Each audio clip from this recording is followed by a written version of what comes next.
Hi everyone. For my final presentation, I'm going to talk about what non-traditional relationships can teach us about true love. When people think about love, they usually think about the traditional idea: one man, one woman, romance, marriage, and staying together forever. But throughout this class, we have seen that love is not always that simple. Sometimes what people call love can turn into jealousy, control, obsession, and even possession.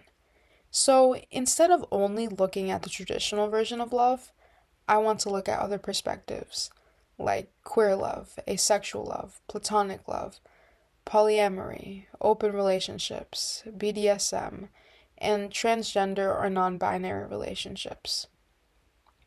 I'm not saying that everyone has to want these kind of relationships. My point is that we can still learn from them. They challenge us to ask deeper questions like, is love really about owning someone? Is jealousy actually proof of love? Can love exist without sex? Or can love be real even when society does not fully accept it? My main argument is that non traditional perspectives help us understand true love because they show that love is not about control, possession, or following what society expects. True love is about respect, freedom, consent, communication, compassion, and seeing the other person as fully human.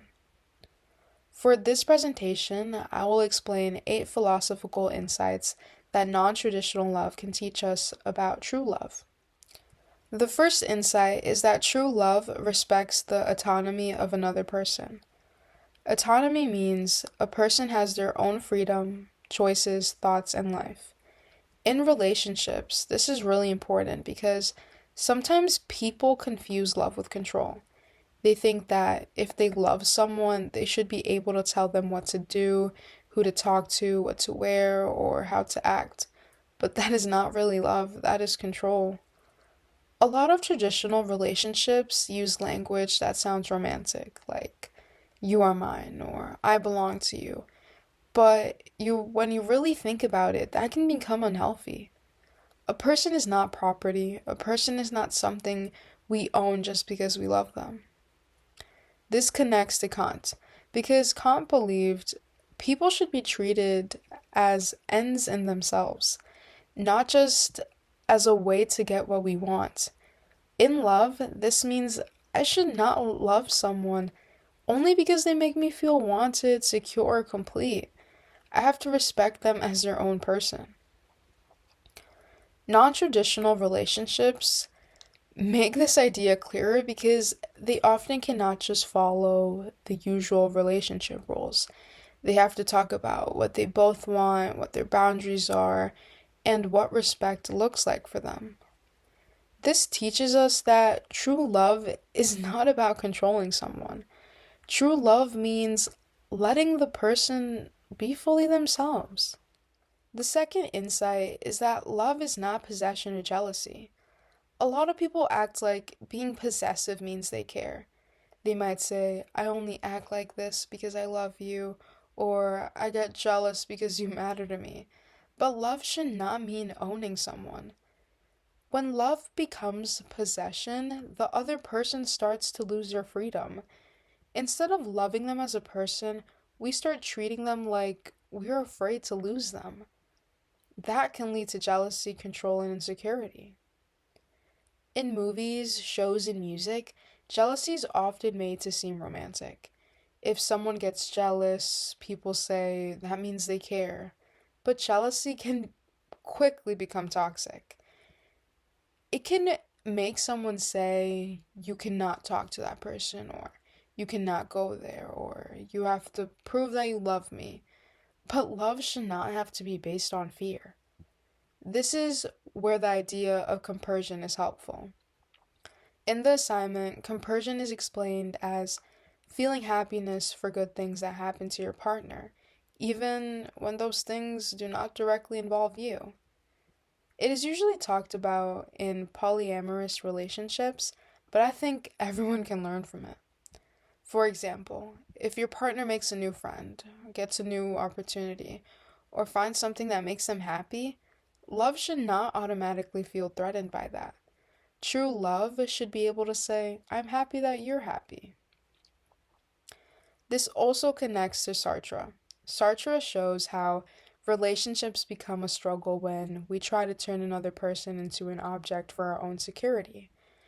If I treat my partner like something I need to control so I can feel safe, then I'm not really loving them as a free person. I'm reducing them to something that exists for me.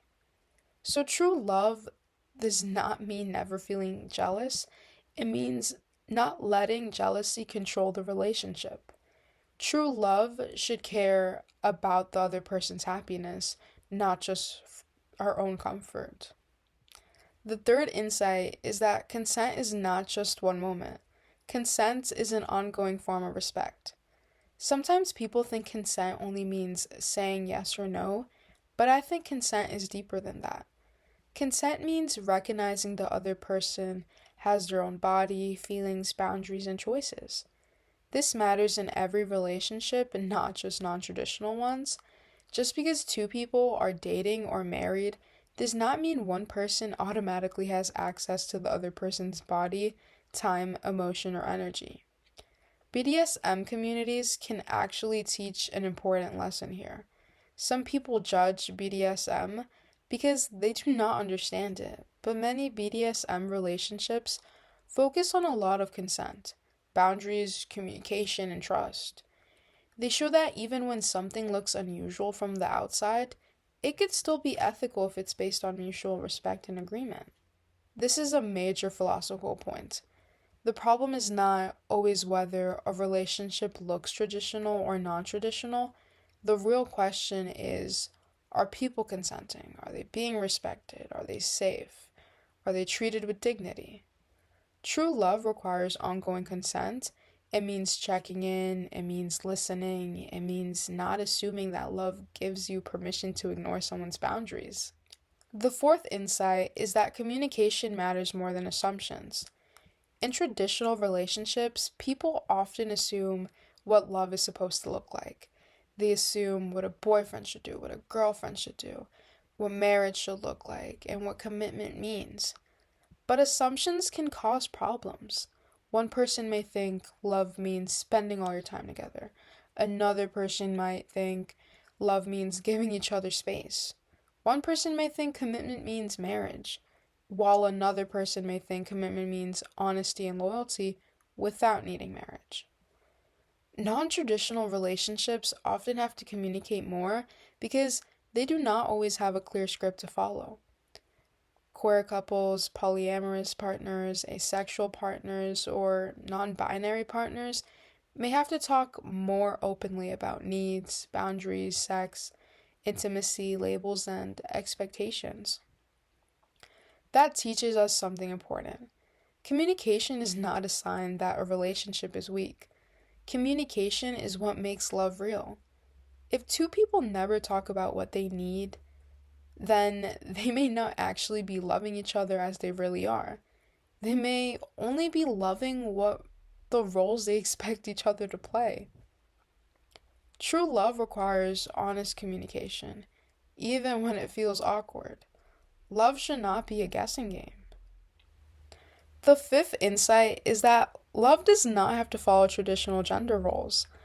A lot of relationships are affected by ideas what men and women are supposed to do. Men are often expected to be strong, protective, dominant, and not too emotional. Women are often expected to be caring, patient, forgiving, attractive, and responsible for most of the emotional labor. But those roles can be unfair. They can make people feel like they have to perform instead of being themselves. The assignment talks about misogyny and how it still exists in relationships. One example is how men may imagine doing big heroic things for love, like sacrificing their lives, but then they may not help equally with everyday responsibilities like housework. That shows that love is not only about big romantic gestures, but love is also about fairness in everyday life. Queer and non binary relationships challenge these roles because they do not always fit in the usual male and female expectations. They show that love does not need to be a person that is the man and the other person the woman. Instead, people can decide together what support, care, and responsibility look like. This matters because true love should not force people into roles that makes them smaller. True love should give people room to be honest about who they are. So, love is not about performing a gender role, love is about respect, equality, and partnership. The sixth insight is that love is not only sexual. A lot of people assume that romantic or sexual attraction is the most important part of love, but asexual and platonic love challenge that idea. Asexual people may not experience sexual attraction or may experience it differently. Platonic love can be deep love that is not romantic or sexual. These types of love show that a relationship can still be meaningful, loyal, intimate, and important without being centered on sex. This is important because if we reduce love only to sexual desire, we miss other forms of communication, like friendship, emotional intimacy, care, trust, and loyalty are also forms of love. This connects to Plato and Diotima's ladder of love. Love can begin with physical attraction, but it could also move towards something deeper, like the soul, wisdom, and goodness. Asexual and platonic love remind us that the body is not the only path to love. True love is not measured only by passion. It could also be measured by how deeply we care and how well we understand someone and how much we want the good for them. The seventh insight is that love often requires courage and compassion. For many heterosexual couples, their love is accepted by society. They see relationship like theirs in movies, family traditions, religion, and law. They do not usually have to explain why their love deserves respect. But queer love has been judged, rejected, or punished. The assignment explains that LGBTQ plus people are still persecuted in many places.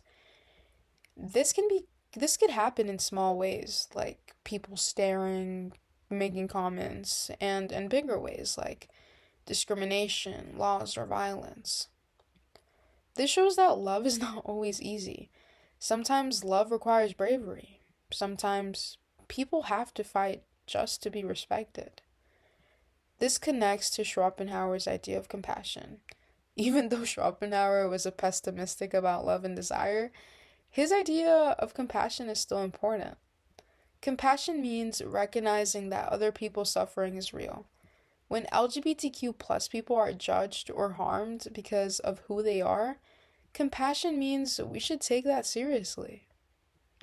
True love should make us less selfish and less judgmental. It should make us more aware of other people's pain. Queer love teaches us that love is not defined by whether society approves of it. Love is defined by respect, care, honesty, and dignity between the people involved. It also makes us ask to ourselves, do we really believe in love or only in the types of love that make us comfortable? The eighth insight is that true love challenges prejudice and expands our ideas of humanity. The assignment says that many people celebrate love in general, but still carry prejudice about who is worthy of love. These prejudice can involve race, gender, sexuality, class, body size, height, age, disability, and other things. This is important because love cannot be separated by justice. If someone says they believe in love, but they judge or reject other people's relationships just because they're different, then their idea of love is limited. This also makes us think about attraction. Sometimes people say that is just my preference, and sometimes preferences are personal, but preferences can also be shaped by culture, media, family, racism, sexism, classism, and social pressure. That does not mean every preference makes someone a bad person, but it does mean we should reflect on where our ideas come from. This connects to the Euthyphro dilemma. The Euthyphro dilemma reminds us that we cannot just hide behind religion or tradition. If we believe something is wrong, we need to be able to explain why with reason and ethics. So if someone rejects queer love, polyamorous, asexual love, or another non-traditional relationship just because they seem different, then that is not enough. We need to ask, is anyone harmed? Is there consent? Is there respect? Is there exploitation? Or are we just uncomfortable because it is not what we are used to seeing? True love should make us more compassionate, not more judgmental. It should help us recognize the dignity and the complexity of other people. Non traditional love teaches us that love is not one size fits all. People can love in many different ways and still have real, meaningful, ethical love. So, in conclusion, non traditional perspectives on love teach us that true love is deeper than romance, attraction, or tradition. True love is not possession, it is not control, it is not jealousy, it is not social approval, it is not just following the rules society gives us. Instead, true love requires autonomy, respect, consent, communication, vulnerability, equality, courage, and compassion. Philosophers like Kant, Plato, Sartre, Schopenhauer, and the Euthyphro dilemma help show that love is not only a feeling, love is also ethical. It is about how we treat people, it is about whether we respect their freedom, whether we challenge our own prejudices, and whether we recognize the dignity of relationships that look different from our own.